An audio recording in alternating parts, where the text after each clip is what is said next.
Sometimes you come across a story that just, well, it stops you in your tracks, really makes you think. Hmm. And the recent events coming out of Chhattisgarh's Korba district, that's definitely one of those. We're going deep on a really shocking situation today. Absolutely. It's a disturbing one. Yeah. Started as, a pretty standard search for opportunity for two young men, but it took such a horrifying turn. Horrifying is the word. The details emerging here really shine a harsh light on, well, the kind of extreme vulnerability that can exist within our labor systems. It really does. Okay, let's get right into it. We're talking about two brothers, Abhishek Bhambi and Vinod Bhambi. So picture this. It's February of last year, 2025. Right. They leave their home, Bhilwara in Rajasthan, like so many people do, right? Looking for work, hoping for something better. A better life, yeah. And their destination was this ice cream factory in Korba. An ice cream factory. Yeah. And the offer, initially, it sounded okay. Pretty standard, actually. 10,000 rupees a month. Plus, free food and a place to stay. You can absolutely see why that would appeal, why they'd take that chance. Absolutely. Sounds like a decent opportunity, a way to get established, send some money home, maybe. Exactly. The kind of thing that should be a step up. Young guys heading out, just expecting to do honest work. But what actually happened there? Yeah. It wasn't just, workplace difficulties or a bad boss. This was something else entirely. Oh, completely. Miles beyond that. We're talking about something truly dark, sinister, really. Yeah, which is why we need to really unpack what went down at this factory. We need to trace the timeline, figure out what triggered this brutality. And look at the wider context, too, the implications, because this isn't just about two individuals, sadly. Right. Okay, so timeline. They arrive in Korba, Okay. February 12th, 2025. Yep, Feb 12. And for 2 months, solid months, they're working there at the ice cream factory. Day in, day out. Yeah. Making ice cream. Think about that contrast for a second. Yeah, it's jarring, isn't it? Yeah. Sweetness and enjoyment on one hand. While this absolute horror is apparently brewing just beneath the surface, So then comes April 14th, just 2 months later. and this seems to be the flashpoint. Abhishek asks for an advance. How much? 20,000 rupees. He needed it for a vehicle installment, according to the reports. Okay, so pretty normal request, right? Yeah, People need advances sometimes. Happens all the time. exactly. Should have been routine, maybe a yes, maybe a no, maybe a let's talk about it. But the reaction, it was just completely off the charts. Way beyond anything reasonable. The Yeah. owner, Chhotu Gurjar, and an associate, Mukesh Sharma, they didn't just say no. What do they do? They immediately accused the brothers of being thieves. What? Just like that? Based on asking for an advance? Apparently so. Just Yeah. bam, accusations of theft. It seems like Abhishek also mentioned being frustrated, maybe talked about quitting. Oh, And that mention, combined with the request for money, seems to have just ignited something terrible. But still, to jump straight to calling them thieves? it makes no sense. No evidence, nothing missing, just accusation. Yeah. It's chilling, isn't it?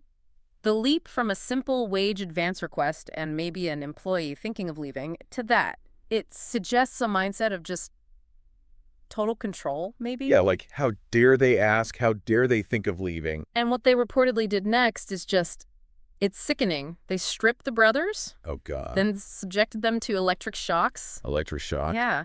And this is horrific, but they apparently pulled out their fingernails with pliers. No. That's, I mean, the calculated cruelty in that, it's almost unbelievable. It's medieval. The deliberation involved, Yeah. electric shocks for pain, and then that. Right. Targeting fingernails. It's profoundly disturbing, sadistic. And compounding this horror, there's a video. Right. A video apparently emerged, went viral. We won't describe it in detail, but reports say it shows one of the brothers clearly in agony. So, undeniable proof. Exactly. As awful as it is to even think about, that video becomes crucial evidence. It makes it impossible to just dismiss their story. It forces you to confront the reality of what happened. You can't look away. Yeah. Words can be denied. Right. But that visual. It's powerful and terrifying. So somehow, after enduring that, they managed to escape. Which is just incredible. Think about the state they must have been in. Physically tortured, traumatized. The sheer will to get away. They must have been desperate. Absolutely. And then they had to make that journey all the way back home to Bhilwara, Rajasthan. That's hundreds of kilometers. Battered, terrified, probably in immense pain. The fact they even made it back, it's remarkable, a testament to their survival instinct. Definitely. And they didn't just hide away, did they? Which would have been understandable. No, they did something incredibly brave. They went straight to the police in Gulapura, their local station. And filed a complaint. Told them everything. Exactly. And this is an important procedural point. The police there registered what's called a 0 FIR. Okay, what does that mean exactly? It basically allows a complaint to be filed at any police station, regardless of where the crime actually occurred. It's vital, especially for migrant workers, right? Right, because they might be far from the scene of the crime when they finally feel safe enough to report it. Precisely. It gets the ball rolling immediately. So the Rajasthan police took the initial report. And then transferred it? Yeah, transferred it to the relevant station in Korba, Chhattisgarh, which is the civil lines police station. That's where the jurisdiction lies. Okay, so the system worked in that sense. They got the report filed. Yes. And a formal case was registered against Chhotu Gurjar and Mukesh Sharma on April 18th. So officially, things were moving. But it's always a but, isn't there? Well, as of April 19th, the reports we saw indicated that no arrests had actually been made yet. Still, after lodging the FIR, with the severity of the allegations and the video evidence... Apparently not yet. The local station house officer in Korba, Pramod Datsina, was quoted saying the investigation was ongoing. Ongoing. But the accused is still out there. That just it feels wrong. It raises serious questions, doesn't it? Why the delay? It certainly does. For Abhishek and Vinod, imagine how that must feel. Frustrating, worrying. Does it make them question if they'll actually get justice? You'd have to think so. And this whole horrific incident, as you said earlier, it really rips the cover off a much bigger issue. Definitely. The vulnerability of migrant workers across India, it's a huge problem. People travel so far from their homes, their families, their support networks, all for work. And that distance, that lack of local connection, can make them incredibly susceptible to exploitation. Low pay, dangerous conditions. And in extreme cases like this one, horrific abuse and violence. It's a side of the labor market many people just don't see or maybe don't want to see. Yeah. It forces you to think, doesn't it? About the people behind the products we consume, the services we use. We all have jobs. We expect basic rights, basic dignity. And to contrast that with what the Bhambi brothers endured, it's just worlds apart. It puts everyday workplace complaints into stark perspective. And that viral video, its role is sort of double-edged, isn't it? How so? Well, on one hand, like we said, it's undeniable proof. It galvanized attention, potentially, made it impossible to ignore. Right. It forced the issue into the open. But on the other hand, there's a danger with shocking content online, isn't there? We see so much. Yeah, desensitization, it becomes another horrible thing you scroll past. The initial shock fades. And the momentum for real change can get lost. We have to make sure evidence like this leads to action, not just temporary outrage. Which brings us back to the brothers themselves, Abhishek and Vinod.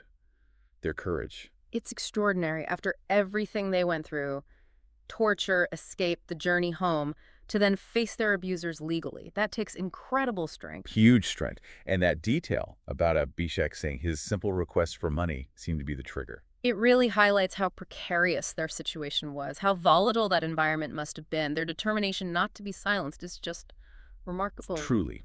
They deserve recognition for that bravery. And at the time of these initial reports, their path forward was still uncertain, obviously. The investigation was ongoing. Arrests hadn't been made. They were likely just beginning to process the trauma, physically and emotionally, while trying to navigate this complex legal system, hoping for justice. A long road ahead for them, no doubt. This whole story is just...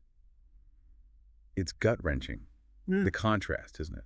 The hope they started with, seeking work. Yeah, the promise of a regular job, lodging. Versus the absolute brutality they face, it's shocking. And their bravery, as we said, is incredibly inspiring. And it forces us to confront those systemic issues, the vulnerabilities that people face when they have to migrate for work.